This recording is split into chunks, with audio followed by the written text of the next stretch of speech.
Prenez en cercle, caressez-le, il est vicieux. Cette phrase est extraite de la cantatrice Chauve, pièce de théâtre de Jeanne Vinasco écrite en 1950. Dans le cas de l'Afrique, je dirais que nous caressons non pas en cercle, mais en triangle devenu vicieux. Qu'est-ce ce triangle, hein? Faire remonter l'histoire de l'Afrique noire à l'Égypte antique, ce qui est très valorisant, euh, et dans le but de... Enfin, l'Égypte antique, berceau de toutes les civilisations, comme l'affirment, le soutiennent les adeptes de ce courant de pensée des afrocentristes, ce qui, enfin, dans le but d'avoir de la considération et bien entendu imposer le respect et l'admiration. En tout cas, dans une époque où là, je situe ça à une époque beaucoup plus antérieure, où certains intellectuels, par ethnocentrisme, en fait, débattaient même de l'humanité de l'homme noir. Le représentant le plus convaincant et le plus sérieux, eh bien, Cheikh Anta Diop, euh, pour l'énergie et l'acharnement qu'il y mettait. Le deuxième point, c'est la constante en fait de l'esclavage et de la colonisation sur la table, non pas pour étudier ces deux événements dans leur fond pour comprendre les causes inhérentes de l'esclavage et de la colonisation, c'est-à-dire non pas voir la colonisation et l'esclavage comme une chose qu'un groupe vient imposer, mais comme quelque chose en fait qui naît comment dire, de la nécessité de deux réalités, à savoir les dominants et les dominés. La supériorité de l'un qui le crée et la faiblesse comment dire, de l'autre qui la rend euh, possible, nécessaire. Ce n'est pas le cas de l'intellectuels africains. Ils n'en discutent pas. Tout ce qu'ils veulent savoir, tout ce qu'ils veulent, tout ce qu'ils font, c'est la connaissance de l'histoire, mais pas la connaissance, enfin, tout ce qu'ils veulent, c'est la connaissance de l'histoire tout court, mais les leçons de l'histoire, la philosophie de l'histoire, de ces événements majeurs, qui est censé nous rendre majeurs, leur échappe. Et je crois, il y a quelques jours, vous avez entendu Claude Issert sur un plateau de télévision, je crois sur CNews ou CRMC, je ne sais pas trop, mais c'est avec Pascal Pro et Elisabeth Lévy, soutenir que l'esclavage et la colonisation sont des crimes contre l'humanité et que pour lui, toute domination d'un peuple sur un autre n'est rien d'autre qu'un crime contre l'humanité. C'est à croire que l'homme serait une espèce en fait au-dessus des lois de la nature. Je rappelle que nous sommes soumis aux mêmes lois que les autres espèces et que toutes les espèces en fait luttent pour leur survie et pour leur conservation. Comme le disait Machiavel, la première loi de tout être vivant, c'est de se conserver, c'est de vivre. Voilà, donc il faut se forcer. Troisième, c'est un genre qui n'est pas nouveau, mais qui prend des proportions assez importantes depuis ces 3 dernières années. C'est bien sûr les manifestations contre les multinationales françaises, l'influence française, la présence française sur le continent, qui pour eux est à l'origine encore de cette misère que nous broyons. Le représentant le plus... il y a deux grands représentants à notre époque, en Afrique de l'Ouest et en Afrique francophone d'une manière générale, Kémy Séba, et dont la haine pour l'oligarchie, d'ailleurs, le terme qu'il a mis à la douzaine, euh, est, comment dire, est manifeste. Hein. La haine de Kémy Séba pour la France est incroyable. Elle est sublime. Il soutiendra qu'il n'a pas de haine contre la France, mais il a une particulière haine pour l'oligarchie, l'establishment. Enfin bref, ce ne sont que des effets de langage. Et en Afrique centrale, en Afrique australe, autant pour moi, c'est bien sûr Julius Malema qui est un champion des manifestations. C'est à croire que l'histoire de l'Afrique, la libération de l'Afrique, devrait se résoudre justement dans des manifestations. Ce serait bien sûr extraordinaire dans l'histoire de l'évolution de l'humanité, dans l'évolution de l'humanité. Manifester pour être libre. Être libre en quoi faisant? En arrachant, comme disait l'autre, en arrachant l'indépendance. Comme si on était indépendant par rapport à quelqu'un qui nous la livrait. ce que j'avais, je crois l'avoir déjà évoqué ici, toute indépendance donnée n'est que formelle, même si celui qui donne est sérieux.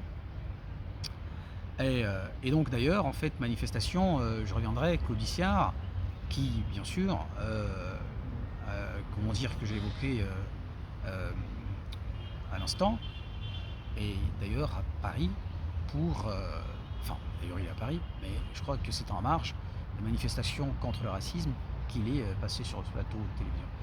Et d'ailleurs, Claudiciard, en fait, on y reviendra, et ça sera le principal justement de cette émission, de ce numéro, enfin.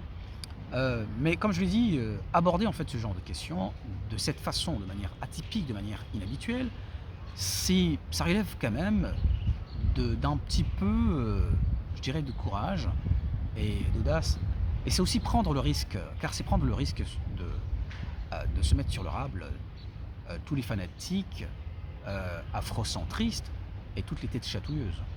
Car c'est inévitablement, dans une certaine mesure, réduire tout ce que ces gens font à néant, à rien du tout. C'est comme si je voyais des enfants à la maternelle jouer dans le sable.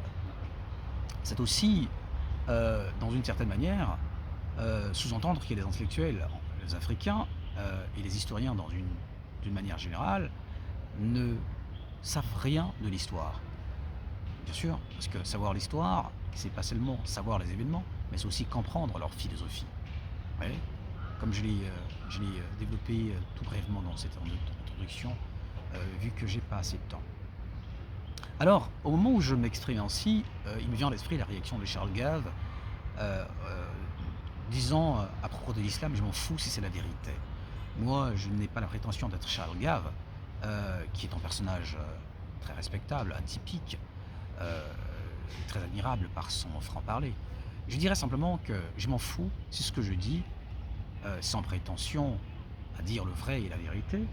Euh, si, si ça peut provoquer un shift de conscience, euh, bouleverser, créer un bouleversement des perspectives afin de provoquer une autodétermination, vous voyez, un changement de valeur, un changement de cap, je dirais comme ça.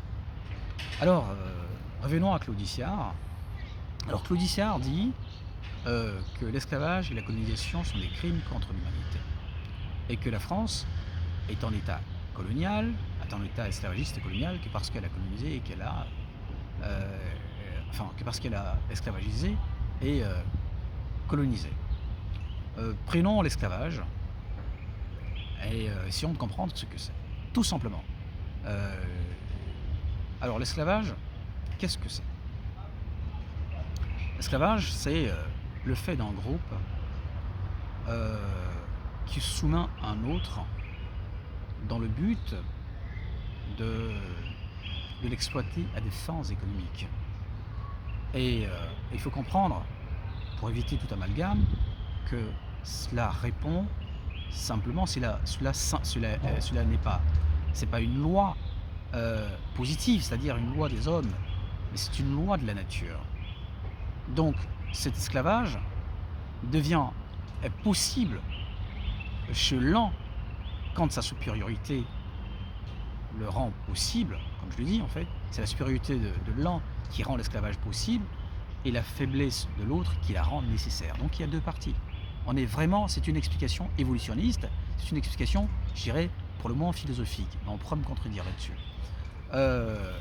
Donc jusque-là, il n'y a pas de crime. Le but de l'esclavage n'est pas de tuer.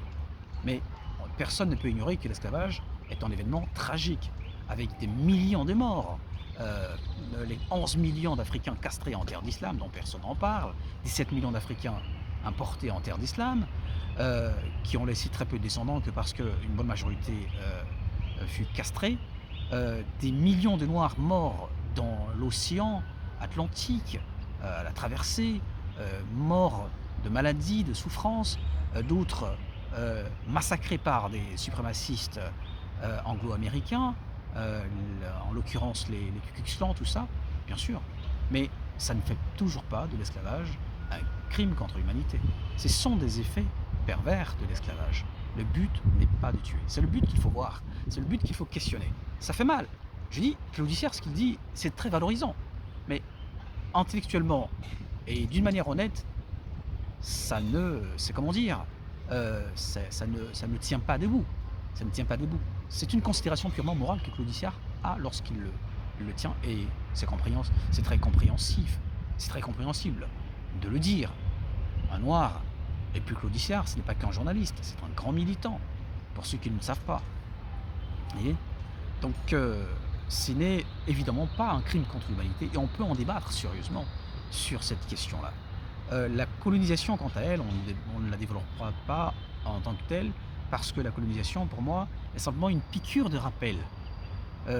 Pour reprendre la formule Georges Santayana, tous les peuples en fait qui... Donc vous voyez que là, il n'y a d'un point de vue évolutionniste, d'un point de vue éthique, et pas moral, tout simplement éthique, c'est-à-dire de la réflexion sur la morale, il n'y a pas de crime contre l'humanité. Absolument pas. Mais comme je l'ai dit, Claudicière a une considération, il considère l'esclavage d'un point de vue moral. Donc de ce point de vue-là, il n'a pas tort, il a en partie, il a totalement raison. Alors, terminons ensuite sur la France. Alors, Claudiciard dit que la France est en état esclavagiste et colonialiste. Ce qui voudrait dire, il dit la France est en état colonialiste, enfin esclavagiste et colonialiste parce qu'elle a colonisé. C'est bien là ce qu'on appelle en fait la pétition de principe en fait. C'est un raisonnement où une prémisse en fait se confond à la conclusion. Alors, en quoi la France est en état colonialiste? Il suffit simplement, pour répondre à cette question, de connaître l'histoire de France. Est-ce que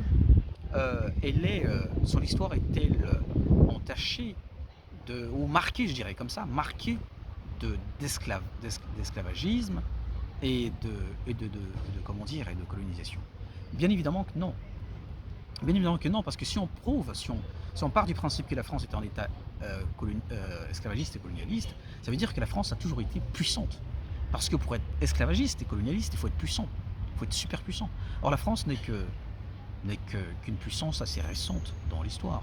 Les grandes puissances, la Grèce, l'Empire romain, la Chine, la Mésopotamie, et il ne faut pas ignorer que la France elle-même en fait a subi énormément d'invasions, bien sûr, hein, des Vikings, des Suédois et machin, tout ça. Vous voyez. Mais c'est comment dire, ils ont compris l'histoire. Vous voyez que qu'il n'y a pas comment dire que qu'on aborde en fait notre histoire avec beaucoup de morale, au lieu de l'aborder de manière philosophique et scientifique, pour grandir. Vous voyez. C'est bien de se flatter de dire que son père est le plus grand, mais parfois il faut se poser la question de savoir en quoi mon père est grand. Ça, nous ne le faisons pas, et le drame, c'est que nous sommes tous d'accord avec, et chacun mérite son rôle, quoi. Alors, si l'on considère, et ça sera ma conclusion, si l'on considère que l'esclavage et la colonisation sont des crimes, parce qu'il y a eu des millions d'hommes morts, castrés, comme j'ai pu le voir en fait d'ailleurs dans les messages, tout et tout, qui est pour moi en fait un impensé, net et clair, eh bien, peut-on considérer que la religion, ou du moins les religions judéo-chrétiennes, sont des crimes contre l'humanité, dans la mesure où des millions d'hommes, des races entières ont été acculturées, ce qui est bien sûr un crime, un crime. Dans la mesure où des millions d'hommes ont été massacrés en leur nom et qui continuent d'être massacrés. La religion est évidemment un crime. À partir de là, qu'est-ce que la religion? Qu'est-ce que la religion? Moi, je vous laisserai réfléchir sur cette ouverture. Et je vous dis merci et à bientôt.